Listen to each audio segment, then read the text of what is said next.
جی ګرانو کتونکو څنګه چې موږ ووایو چې د ژوند د مختلفو اړخونو سره تعلق لرونکي علماء کرام هغوی راځي او د خپلو خیالاتو اظهار به هم کوي. د مولانا سمیع الحق صاحب د ژوند یو اړخ د هغوی سیاسي جدوجهد و د جمعیت علماء اسلام سمیع الحق ګروپ په نوم باندې هغه د خپل جماعت امیر هم و او دا وخت موږ سره مولانا عبدالرؤف صاحب هغوی ولاړ دي او مولانا عبدالرؤف صاحب د هغوی د جمعیت علماء اسلام سمیع الحق ګروپ مرکزی جنرل سیکرټري هم دي. مولانا صاحب سره به موږ خبرې اترې کوو، مولانا صاحب سره به موږ خبرې اترې په اردو کې کوو او د دې خیالات به اخلو. السلام علیکم مولانا. وعلیکم السلام. مولانا عبدالرؤف صاحب، آپ جمعیت علماء اسلام سمیع الحق گروپ کے مرکزی جنرل سیکرٹری بھی ہیں. مولانا سمیع الحق صاحب کے ساتھ آپ کی ایک سیاسی رفاقت تھی، کیا کہیں گے ان کی شخصیت کے حوالے سے اور ان کی خدمات کے حوالے سے؟ بسم اللہ الرحمن الرحیم. حضرت مولانا سمیع الحق صاحب کے ساتھ میری رفاقت 40-45 برس پر پھیلی ہوئی اور میں نے ان کے ساتھ سیاسی بھی اور دینی اعتبار سے بھی جو کام کیا ہے اس کے حوالے سے میں اپنے ذاتی مشاہدے کی بنیاد پر کہتا ہوں کہ اس طرح کی شخصیتیں بہت دیر کے بعد پیدا ہوتی ہیں. بڑی مشکل سے ہوتا ہے چمن میں دیدہ ور پیدا. مولانا سمیع الحق صاحب ایک ایسی شخصیت تھے کہ جنہیں دیدہ ور کہا جا سکے. وہ ایک جمعیت علماء اسلام کے امیر ہی نہیں تھے بلکہ ایک طرف وہ دینی رہنما تھے، سیاسی رہنما تھے، اس کے ساتھ ساتھ یہ کہ پوری دنیا میں جو آزادی کی تحریکیں چل رہی ہیں ان سب کے پشتیبان تھے. اور میں یہ سمجھتا ہوں کہ مولانا سمیع الحق صاحب نے استحصالی قوتیں، جو سامراجی قوتیں ہیں جنہوں نے انسانوں کو اپنا غلام بنا رکھا ہے، انسانوں کو ان کی غلامی سے نکال کر صرف اللہ کی غلامی میں دینے کے لیے پورا عرصہ جد و جہد کی ہے. حضرت مولانا عبداللہ درخواستی جو امیر ہوا کرتے تھے جمعیت علماء اسلام کے، انہوں نے ایک وقت میں جب یہ ابھی ہمارے جو ہے افغانستان کی طرف اور سوویت یونین کی طرف سے ابھی حملہ نہیں ہوا تھا افغانستان پر، اس وقت مولانا سمیع الحق صاحب کو ایک ہاتھ میں کلاشنکوف اور ایک ہاتھ میں قرآن مجید دے کر ایک محاذ پر کھڑا کیا اور یہ کہا کہ آپ نے ادھر سے آنے والا جو طوفان ہے، جو پاکستان کے خلاف ہے، جو اسلام کے خلاف ہے، اس طوفان کے سامنے آپ نے بند باندھنا ہے. مولانا سمیع الحق صاحب نے اس عہد کو جس طرح وفا کیا ہے اور اس محاذ پر جس طرح وہ جرأت کے ساتھ، دینی حمیت کے ساتھ کھڑے رہے ہیں، اس طرح کی مثال آج کے دور میں ملنی بہت مشکل ہے. میں مولانا سمیع الحق صاحب کے اس اعتبار سے اعتراف کرتا ہوں ان کے جو خدمات کا کہ انہوں نے اپنے نظریے پر کوئی سمجھوتا نہیں کیا. جان جائے، بڑے سے بڑی قربانی دینی پڑ جائے، لیکن جو ان کا نظریہ تھا اس نظریے پر انہوں نے استقامت اختیار کی. حتیٰ کہ میں ایک جملہ یہ کہنا چاہتا ہوں کہ پچھلے عرصے میں جب طالبان کے خلاف، جہاد اور مجاہدین کے خلاف اور کسی بھی مسلم ریاست کے خلاف کسی جد و جہد کو حرام قرار دینے کا فتویٰ طے کیا گیا کچھ اداروں کی طرف سے، جسے پیغام پاکستان بیانیہ کہا گیا، مولانا سمیع الحق صاحب وہ واحد شخص ہیں کہ انہوں نے اس کی روح کو بھانپا اور اس کے آئندہ آنے والے نتائج کو دیکھا اور انہوں نے یہ محسوس کیا کہ اس کے نتائج یہ ہوں گے کہ ہم اپنی اپنی مسلم ریاستوں میں اسلامی نظام کے نفاذ کا مطالبہ بھی نہیں کر سکیں گے اگر اس کو قبول کر لیا جائے. مولانا سمیع الحق صاحب نے بالکل کھل کر پوری جرأت کے ساتھ اس پر دستخط کرنے سے انکار کر دیا.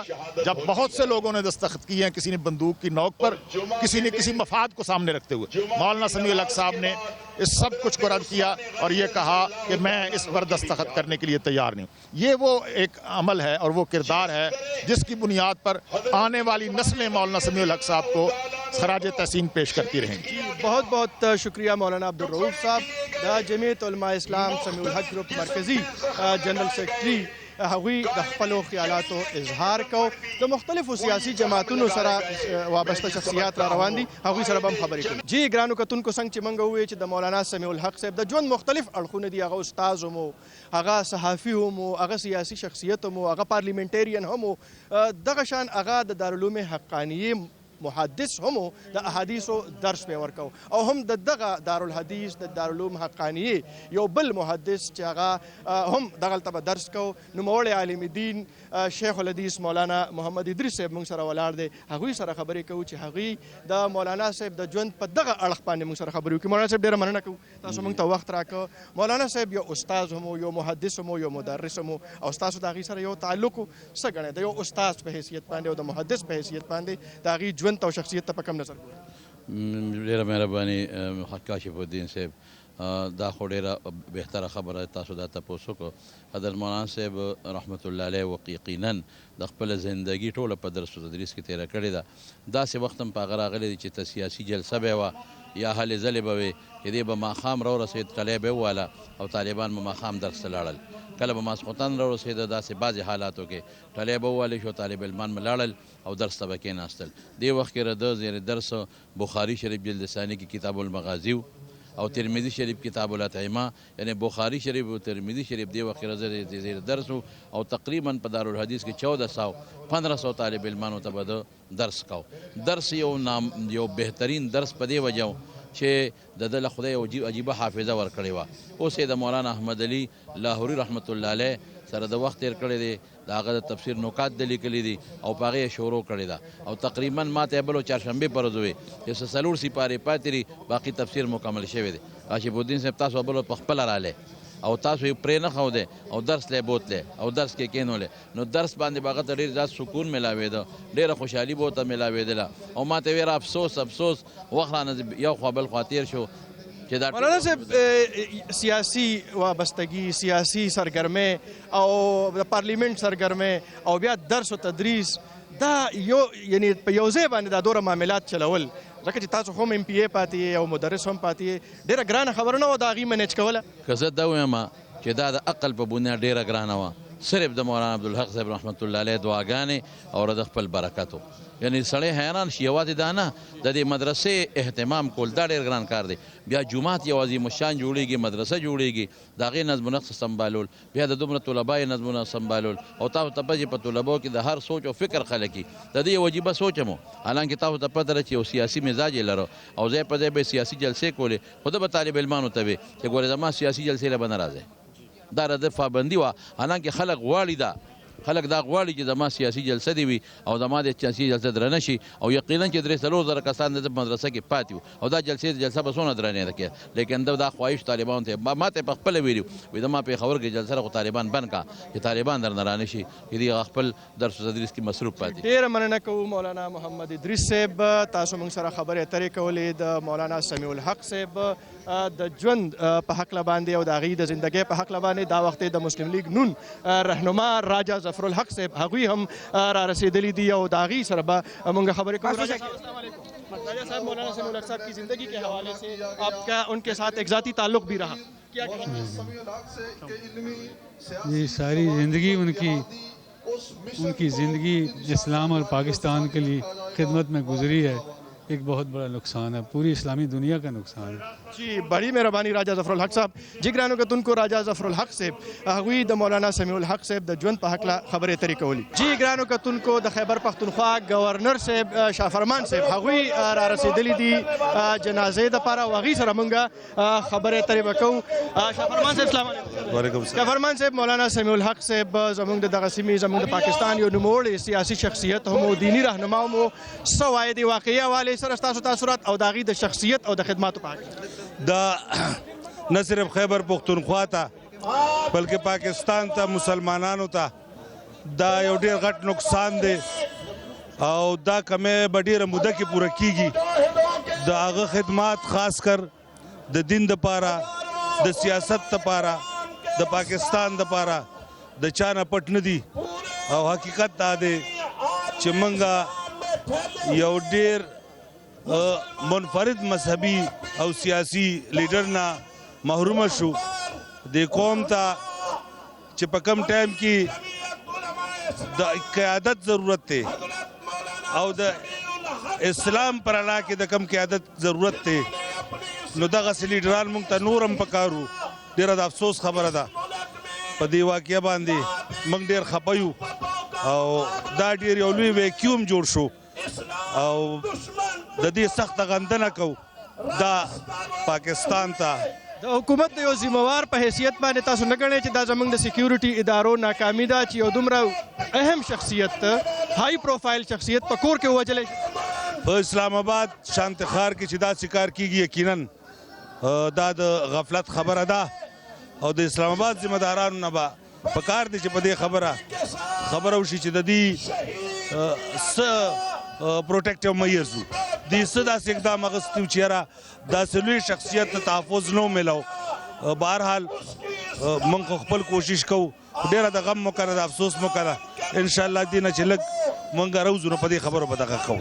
ګرانو کتونکو گورنر شاه فرمان صاحب وایي چې د اسلام آباد ښار کې په پینډۍ کې او بیا دومره هائی پروفائل شخصیت په دې اکله باندې قتل یقینا د دې به تحقیقات کیږي او د دې ذمہوارو نه به تپوس هم کیږي. جی ګرانو کتونکو څنګه چې موږ ووایو چې د ژوند او د زندګۍ د مختلفو طبقو سره خلک راځي او د هغې د مولانا سمیع الحق صاحب سره ذاتي تعلق هم او د هغې د دینی خدماتو اعتراف هم کوي. دغه شان د صحافتي دنیا مختلف خلک مختلف شخصیات هم راغلي دي. دا وخت نوموړی صحافي او د جیو ټلویزیون اینکر پرسن نوموړی تجزیه کار حامد میر صاحب هغه موږ سره موجود دی، هغوی سره خبرې کوو. السلام علیکم. جی وعلیکم. میر صاحب، مولانا سمیع الحق صاحب کے ساتھ آپ کا ایک ذاتی تعلق بھی تھا، کیا سمجھتے ہیں ان کی شخصیت کو آپ نے کیسے پایا؟ مولانا سمیع الحق ایک بہت محبت کرنے والے انسان تھے. ان کی پاکستان اور اسلام کے لیے بڑی خدمات ہیں. ان کی یہ زندگی کی خواہش تھی کہ ان کو شہادت کا درجہ ملے، تو ان کو کل جمعہ کے دن شہادت کا درجہ ملا ہے اور ان کی خواہش پوری ہوئی ہے. اللہ تعالیٰ ان کے درجات بلند فرمائے. میر صاحب، ایک بات کی جا رہی ہے کہ ان کی وفات سے اور ان کی شہادت سے افغانستان میں امن عمل کو نقصان پہنچا ہے یا پہنچے گا، کیا سمجھتے ہیں آپ؟ اس بات میں کتنی حقیقت؟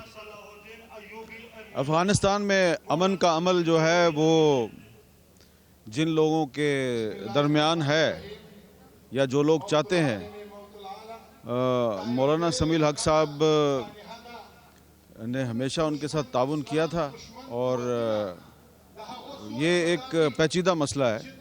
جب تک وہاں سے امریکی فوج واپس نہیں جاتی امن قائم نہیں ہو سکتا، اور یہی مولانا سمیع الحق صاحب کا بھی موقف تھا. مولانا سمیع الحق کی ذاتی زندگی کے مختلف زاویے ہیں، مختلف ہم جہت شخصیت تھے. وہ ایک صحافی بھی تھے، سیاسی شخصیت، بہترین پارلیمنٹیرین بھی تھے، مدرس بھی تھے، استاذ بھی تھے، اور وہ ایک اپنی ذات میں بھی. آپ کا ذاتی تعلق ان کی زندگی کا، ان کی ذات کا کون سا ایسا شعبہ ہے جو آپ کو بہت پسند آیا اور آپ اس سے متاثر؟ مولانا کی ایک بیٹی ہے جو کہ ذہنی طور پہ کافی کمزور ہے، تو مولانا ہمیشہ اس کا بہت خیال رکھتے تھے اور بہت سے لوگوں کو اس بات کا نہیں پتہ. اس کا بہت علاج بھی کروایا. تو وہ اپنی بیٹی سے بڑی محبت کرتے تھے اور ان کو اپنی ایک ذہنی طور پہ کمزور بیٹی کے ساتھ جو ان کی محبت ہے وہ میرے لیے بہت ایک ایسی چیز تھی جس نے مجھے بہت متاثر کیا.